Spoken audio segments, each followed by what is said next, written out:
भगत सिंह एक क्रांतिकारी था। भगत सिंह एक बहुत बड़ी चिंगारी थी। आप जिस शहीद को इतना उच्चतम दर्जा देते हो, मैंने भी अपनी छाती पे बनवा रखा है भगत सिंह, क्योंकि मैं इसको अपना सब कुछ मानता हूं।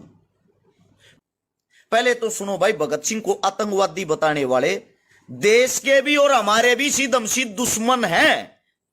इनका जितना ज्यादा हो सके खुलकर विरोध करो, चाहे वो आपका पड़ोसी हो, चाहे वो आपका नजदीकी हो, और चाहे वो आपका भाई हो। आप सभी साथियों को एक बात बता दूं, क्या राजनीतिक चीजों में आप इतने अंधे हो गए हो कि आप अपने शहीदों का अपमान भी झेल रहे हो? सोचने की बात है। हर चौक चौराहे पर इनके फोटो लगाए जाते हैं। मैं आप सभी साथियों से पूछता हूं, अगर ये आतंकवादी थे, भगत सिंह आतंकवादी थे, इनके नाम से चौक क्यों बनाया जाता है?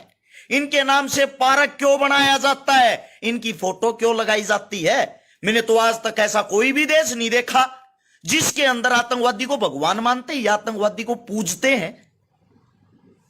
आप सभी साथियों से कह रहा हूं मैं, ये बातें समझने की कोशिश करें।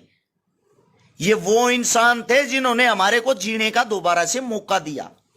ये वो इंसान थे जो हमारे बीच में कभी भी इन्होंने जातिवाद धर्मवाद को नहीं घुसने दिया।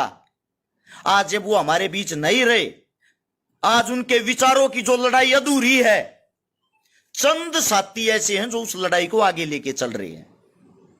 लेकिन जिस टाइम भगत सिंह चीख चीख चिल्ला चिल्ला के ये बातें कहता, गोरे लोग तो चले जाएंगे, बड़ी बात नहीं है, काले लोगों से, काले अंग्रेजों से कौन लड़ाई लड़ेगा?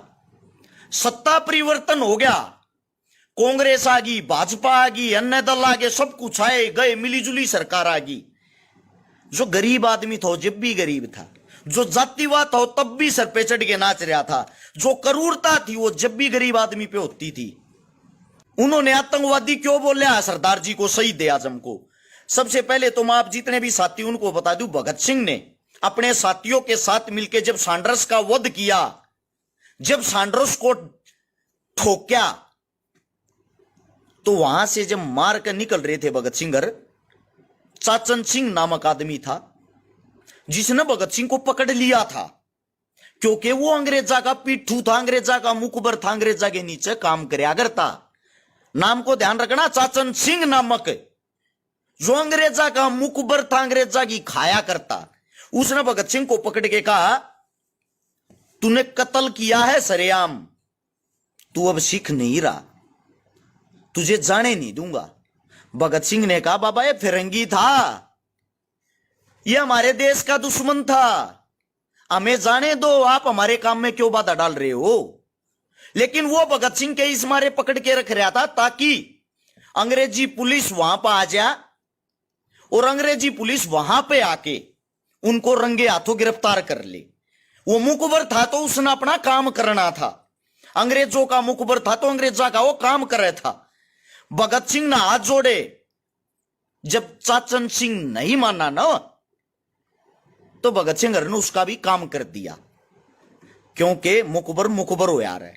जब उसका काम करया ना, उस चाचन सिंह का जो पोता है, चाचन सिंह का जो पोता है, वो पंजाब यूनिवर्सिटी में जो प्रोफेसर रह रहा है, वो है ये सिमरनजीत सिंह मान।